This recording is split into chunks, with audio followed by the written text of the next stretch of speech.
दोस्तों नमस्कार। देखिए लगातार आप देख रहे होंगे काजल और सस्पेंड सिपाही धनंजय के मामले को, पूरे मामले को समझ रहे होंगे, लेकिन ऐसे में सब लोग यही चाह रहे हैं कि भाई आखिरकार काजल को न्याय मिलनी चाहिए। देखिए ये खबर जो है पूरे देश में तैर रहा है। ऐसे में काजल के वकील हमारे साथ हैं बबलू जी, इनसे जानेंगे कि आखिरकार बेल रिजेक्ट होने के बाद अरेस्टिंग के मामले में धनंजय सिपाही फरार चल रहा है, अब क्या कुछ कार्रवाई होगी, कैसे इस मामले को आगे बढ़ा रहे हैं, हम पूरे मामला जानेंगे। सबसे पहले स्वागत है बबलू जी हमारे चैनल में। आपका बहुत बहुत शुक्रिया सर। ये बताइए कि काजल के पूरे मामले को अब लगातार लड़ रहे हैं इस पूरे केस पे, क्या कहेंगे पूरे मामले को, बताइए दर्शकों को। देखिए पूरे मामले में यही होगा कि इस तरह का जो उन्होंने जो एक्ट किया कि काफी पहले तो वो सस्पेंड चल रहे हैं और उनका बेल हमने रिजेक्ट करवाया सेशन कोर्ट से। अब वो हाई कोर्ट अप्रोच करेंगे तो हाई कोर्ट में भी हम लोग मजबूती से लड़ने का काम करेंगे। चूंकि एक बहुत गंभीर मामला है कि एक सिपाही जो खुद कहता है कि रक्षक है, जनता का, पब्लिक का रक्षक होता है, लॉ एंड ऑर्डर मेंटेन करने का जिम्मेदारी उनके ऊपर होती है और वही इस तरह का काम करते हैं, तो एक बड़ा गंभीर सवाल बनता है कि एक पुलिस के द्वारा इस तरह का कृत्य किया गया है, जबकि वो शादीशुदा थे, उन्होंने लव मैरिज शादी किया था काजल से, उसके बाद भी दूसरी शादी किया है। तो उनको इस बात को समझना चाहिए कि दूसरी शादी करना बिना डिवोर्स के और बिना कुछ जो कारण है उनको फॉलो किए है वो इलीगल है और इसमें उन पर कार्रवाई हो सकती है, उनको सज़ा हो सकता है।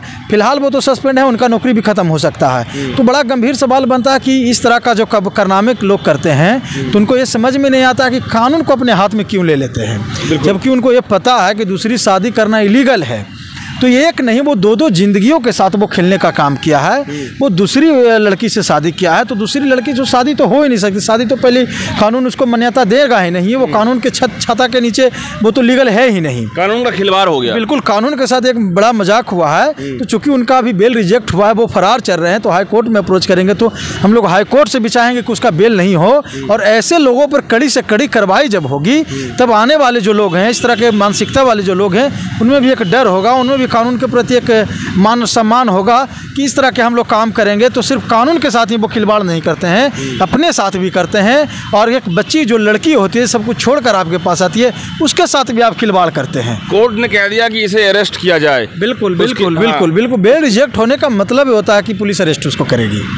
बिल्कुल। तो अरेस्टिंग के बाद अब क्या कुछ मामला आगे बढ़ेगा? हाँ देखिए, पहले तो वो फरार चल रहे हैं, जब अरेस्टिंग होगा तब देखा जाएगा, लेकिन एंटीसिपेटरी बेल के लिए उनके पास रास्ता है, हाई कोर्ट में अप्रोच करेंगे।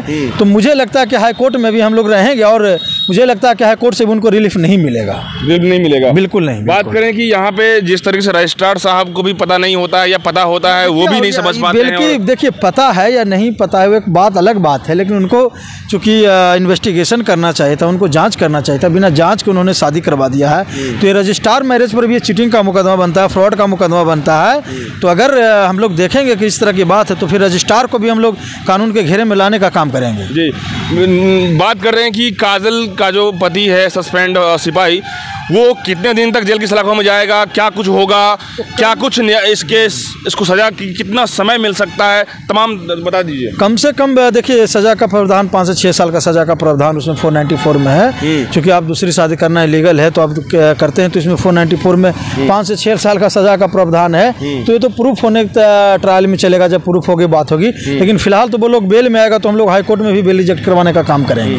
कहीं ना कहीं जज साहब भी इन तरह की केस को देख के बिल्कुल अजीब लग रहा होगा। उनका भी वकील चुकी था, तो हम लोगों ने बहुत बारीकी से और बहुत समझदारी तरीके से, बहुत अच्छे तरीके से न्यायालय में हर एविडेंस को, जज को, माननीय न्यायालय को अवगत कराने का हम लोगों ने काम किया है कि एक बच्ची के साथ मामला बनता है, एक सिपाही होकर इस तरह का काम किया है और लगातार झूठ पर झूठ, लगातार फ्रॉडगिरी और फ्रॉड चीटिंग किया जा रहा है। तो न्यायालय के साथ भी उन्होंने धोखा करने का काम किया जा रहा। तो चूंकि न्यायालय ने हम लोग की बात को सुना है और जब सुनने के बाद भी न्यायालय का देखे कि हम लोग तो सम्मान करना चाहिए, सम्मान हम लोग करते हैं न्यायालय का, कि न्यायालय ने उसका बेल रिजेक्ट किया है। और जब हाई कोर्ट में आएंगे तो हाई कोर्ट में मुझे उम्मीद है कि उसका बेल हम लोग नहीं होने देंगे, क्योंकि न्यायालय में हम लोग सारे चीज़ों को रखेंगे, एविडेंस को रखेंगे, विटनेस को रखेंगे। बबलू जी एक और लास्ट सवाल हम पूछना चाहेंगे, यदि मान लीजिए कि वो लड़की प्रेग्नेंट हो जाती है, ऐसा जानकारी में आई है या ऐसा अभी क्लियर पुष्टि नहीं कर सकते हैं, यदि ऐसा होता है वो लड़की प्रेग्नेंट हो जाती है तो फिर इसमें क्या खेल होगा कोर्ट के जरिए? कोई खेल नहीं होगा। जब दूसरी आप शादी लीगल ही नहीं है तो फिर आप प्रेग्नेंट हो जाइए, कुछ हो जाइए, तो फिर उससे कोई फर्क नहीं पड़ता। आप 10 आप लिव इन रिलेशन में रहिए और 10 गो से रिश्ता बनाइए, 10 गो को प्रेग्नेंट कर दीजिए, उससे बच्चा हो जाए, तो वो उससे कोई फ़ायदा नहीं है। जो बच्चा जब होगा तो बच्चा को भी लीगल तभी ना मानिएगा जब लीगली शादी आपकी पत्नी है, उससे बच्चा होगा तो उसी बच्चा को ना आप बायोलॉजिकल फादर का मान्यता मिलेगा, और जो लीगल फादर तो वही ना आप होगा। आप 10 तरह से चलिएगा इस तरह का ड्रामा करने, तो वो कोई बात नहीं होता है। इस दूसरी वाली लड़की जो कोर्ट में बोली है कि उसकी मम्मी जो मेरा दामाद है, इसके साथ क्या क्या होगा? दामाद कैसे हो सकता है और वो दूसरी पत्नी कैसे हो जाएगी? जब तक कि सारे प्रोसेस फॉलो नहीं होगा, डिवोर्स नहीं होगा, बिना डिवोर्स की शादी हुई है, तो वो पत्नी हो सकती है कैसे? किसी के हथेली में सिंदूर देने से पत्नी नहीं हो जाती है। अब बोल देने से सिर्फ पत्नी नहीं हो जाती है। हमारे पास कानून है, तो कानून ने तय करता है कि कौन किसकी पत्नी होगा और पत्नी होने का क्या ग्राउंड है, क्या क्राइटेरिया है। तो बबलू जी, दूसरी लड़की जो है यहाँ पर में, उसका क्या हश्र हो सकता है, ये जरा बता। क्या उसके साथ हुई तो दोनों के साथ जिंदगी के साथ खेलने का खिलवाड़ किया धनंजय जी ने, तो उसका तो देखिए कि अब क्या हम बोलें कि उसका तो जीवन तो अंधेरा में ला ही दिया है, और साथ साथ में काजल के साथ भी परेशानी है, मुकदमा झेलना पड़ रहा है, परेशानी झेलना पड़ रहा है। तो एक नहीं 2 लड़कियों की जिंदगी का सवाल है, दोनों के साथ इस तरह का मजाक किया गया है। क्या दोनों की लड़की को क्या कोर्ट बैलेंस करेगा? दोनों की नहीं, देखिए अगर रहना होगा तो फिर काजल ही उनकी पत्नी होगी, और अगर नहीं रहना होगा तो फिर अगर काजल जी चाहेंगे तो डिवोर्स होगा। दोस्तों, फाइनली हमने बबलू जी से सारी चीज़ों को डिक्लेयर करवाया। बबलू जी वकील हैं, इस केस को देख रहे हैं, काजल के तमाम मामले को देख रहे हैं। बेल इन्होंने रिजेक्ट करवा दिया, अरेस्टिंग की बातें चल रही है, लड़का फरार चल रहा है, और आगे की जो प्रकरण होगा हम दिखाएंगे, जानकारी देंगे।